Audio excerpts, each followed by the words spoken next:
नमस्कार किसान भाइयों, स्वागत है आप सभी का आपके अपने YouTube चैनल किसानों की पाठशाला में। किसान भाइयों, आज की इस वीडियो में हम बात करेंगे कि चने की फसल में दूसरा पानी हमें कब देना चाहिए और दूसरा पानी देते समय फसल में किन किन खादों का प्रयोग करना चाहिए, क्या गलतियां नहीं करनी चाहिए, इसके बारे में आज हम डिटेल में बात करेंगे। तो आप वीडियो को लास्ट तक ज़रूर देखें।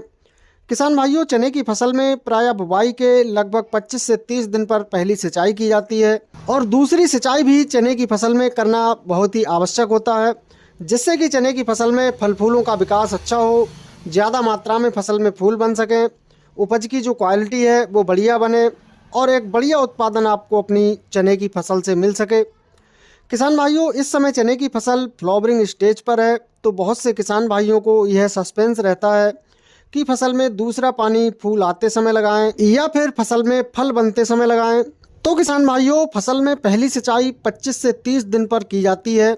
इसके अलावा अगर आपने चने की खेती कमज़ोर, हल्की या लाल मिट्टी में की है तो आप फसल में दूसरी सिंचाई कर सकते हैं। किसान भाइयों, चने की फसल में दूसरी सिंचाई करने का सही समय होता है फसल में फल बनते समय, यानी कि फसल में जब फूल से फल बनना शुरू हो जाए तो आप फसल में दूसरी सिंचाई कर सकते हैं। और इस समय फसल के लिए किसान भाइयों किसी भी ग्रोथ प्रमोटर या ग्रोथ बढ़ाने वाले किसी भी खाद की आवश्यकता नहीं होती है।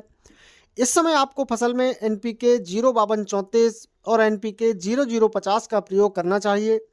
NPK 05234 में फास्फोरस और पोटास, वहीं NPK 0050 में 50% पोटास की मात्रा होती है। और किसान भाइयों, फसल में दाना बनते समय फास्फोरस और पोटास की विशेष आवश्यकता होती है। इनके साथ आप एक कीटनाशक का स्प्रे फसल में कर सकते हैं, जिससे कि फसल में किसी भी कीट का अटैक ना हो। तो किसान भाइयों, इस वीडियो में आपने जाना कि चने की फसल में दूसरी सिंचाई कब करनी चाहिए, दूसरी सिंचाई के समय कौन कौन सा स्प्रे करना चाहिए, जिससे कि फसल से आपको एक बढ़िया उत्पादन मिल सके। किसान भाइयों, जानकारी पसंद आई हो तो वीडियो को लाइक एवं शेयर जरूर करें।